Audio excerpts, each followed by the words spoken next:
नथुनिया 2 जो उनकी सारेगामा हम भोजपुरी से बा और वो लोग इन के कुछ अलग देखे। नमस्कार दोस्तों, भोजपुरी इंडस्ट्री के ट्रेंडिंग स्टार खेसारी लाल के नथुनिया 2 गाना के पोस्टर जारी कर दिया गया है। तो आप सभी के बीच में नथुनिया गाना कब सुनने के लिए मिलेगा, तो मैं बता देना चाहता हूं कि 23 जून के सारेगामा होम भोजपुरी पर गाना रिलीज होने वाला है नथुनिया 2। तो आप सभी के एक और बात बता देना चाहता हूं कि खेसारी लाल के नथुनिया 2 में गाना में नज़र आने वाली है अभिनेत्री दिशा शाह, जो कि यह हॉलीवुड में काम कर चुकी है। तो खेसारी लाल के साथ भोजपुरी में नज़र आने वाली है नथुनिया 2 गाना में।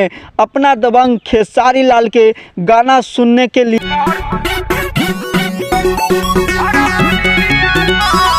दोस्तों, दबंग खेसारी लाल नथुनिया 2 गाना के लेकर लाइव में आकर आप सभी को खुशखबरी देते हैं कि 10 दिन में 100 मिलियन हो जाना चाहिए नथुनिया 2 गाना।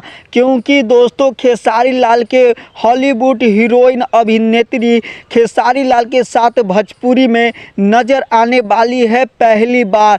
इसी बात के लेकर खेसारी लाल आप सभी को कहते हैं नथुनिया 2 गाना के काफ़ी ज़्यादा प्यार दीजिए और शादी ब्याह में गाना को सुनिए और अच्छे से मौज करिए। और खेसारी लाल ने लाइव में आकर कहते हैं नथुनिया 2 गाना के लेकर कि अब और धमकदार गाना आप सभी के बीच में देने वाले हैं। तो ऐसा ही आप सभी हमें सपोर्ट कीजिए। तो खेसारी लाल के नेक्स्ट गाना सुनने के लिए आप मेरे चैनल को सब्सक्राइब कर लीजिए। और खेसारी लाल के पीओ अखिलेश कश्यप भी लाइव में आकर खेसारी लाल के नथुनिया गाना के प्रमोट करते हैं और पोस्टर भी जारी हो चुका है। तो आप सभी इंतज़ार ख़त्म कीजिए और 23 जून को नथुनिया 2 गाना बहुत ही जल्द सुनने के लिए सारेगामा होम भोजपुरी पर मिलेगा। खेसारी लाल के न्यू गाना लगेगा गाना ऐसा कि आप पहली बार भोजपुरी में ऐसा गाना सुनने वाले हैं।